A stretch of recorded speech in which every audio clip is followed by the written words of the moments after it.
Morning, Watcher, and today we're meant to be doing the tree on the edge of a cliff, which was going to be quite exciting, but someone else is going to do it for me on Saturday now because the weather's really bad and I'm waiting for a lift to take my garage to the take my van to the garage for transit. Custom has broken down at the beginning of the year, same as last year.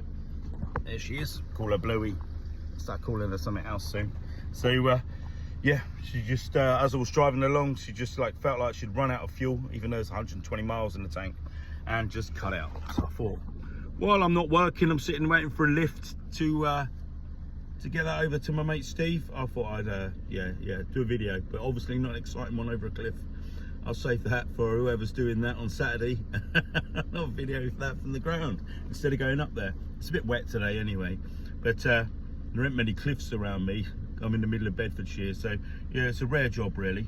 I thought I'd tell you a bit more about myself. When I was at school, I actually when I was at school I wanted to be a forest warden. That's what I wanted to be, and then somehow ended up working in tree nurseries, pruning trees. For a first company I worked for was a company called Tacky's Tree Nursery. They're probably still going up in Scotland. It's got to be with a name like Tacky's, haven't they? And then from there I moved to a little conifer nursery in Olsey, and I worked there.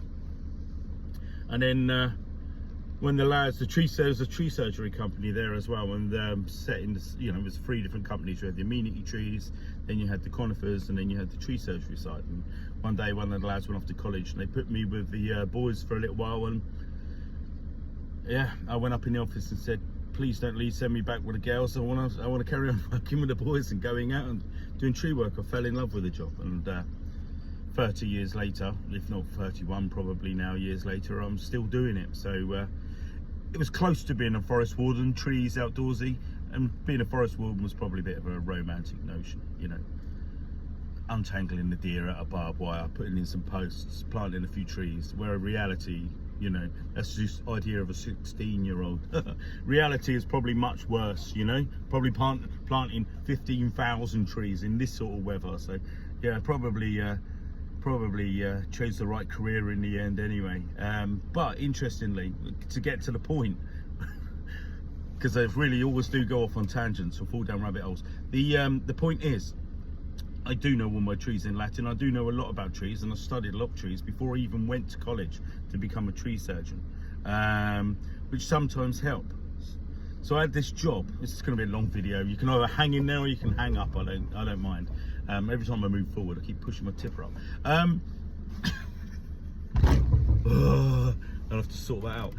Yeah. So anyway, as I was saying, so yeah, once I was working for my mate, right? So I was working for my mate Steve, who was working for his mate, who's a landscape gardener, who was working for the builder on a job over Bushy, Watford, out that area. I shan't say which council or the exact area it was, because it's quite a funny story. But these had these line of trees, and it was a very big affluent area, and every tree appeared to have a tree preservation order on it. Preservation order. So I was like, ooh. And then Steve was like, yeah, no, these are the only ones down here that don't have a tree preservation order. I trust my mate Steve, and I trust his mate, the landscaper, or whatever his name was at the time. I can't remember his name, but he seemed like a steady guy. Builders I don't trust. And but he said he checked it all out. So there's 3 of them. So the job was going from 3 people. Anyway, so there we are, cutting down, and I've got about halfway through felling all of these Christmas trees. Yeah, so I've felled all these Christmas trees down in the garden, and they're all covered in ivy, which taught me a valuable lesson, because this was a few years ago, about ivy tax and how much now I'll put 40% on the job if I see ivy on a tree.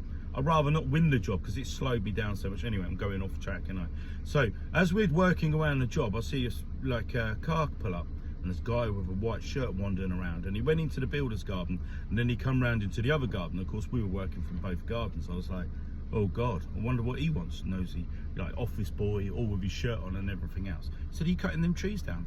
I said, yeah, I've only got a couple more to go. He said, do you know they've got tree preservation orders on them? I went, no. I said, but they haven't. I said, I've been assured by 3 other people that I've been working on, but I didn't check because I'm an idiot.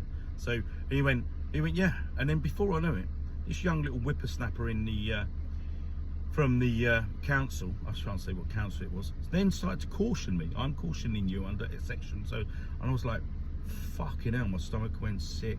I was melting inside. I was like, oh my God, after all these years, how could I have made this such a stupid mistake? And then, right, this is the interesting bit. He then gets his sheet out from the office where he gets it from, and he goes, there you go, there you are. And I leant over his shoulder. I went, what was that? And I looked in over there, and I went, and I looked on the sheet, and it said Lawson Cyprus, and I was like, mate, I'm cutting down Pisces Arabia's Norway spruce here, mate.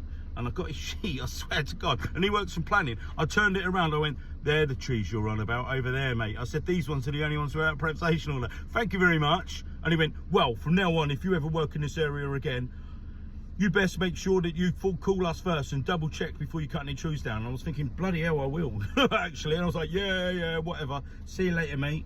But I was like, valuable lesson there. One, learn your trees. And two, never listen to your friends, even though they were all right this time, because I could have got myself in a lot of bother. So yeah, but trust me, I was like, and then I found out that he had the map upside down, and he works in planning. What a divvy. Anyway, that's 6 minutes of my life shared with you. Cheers, bye.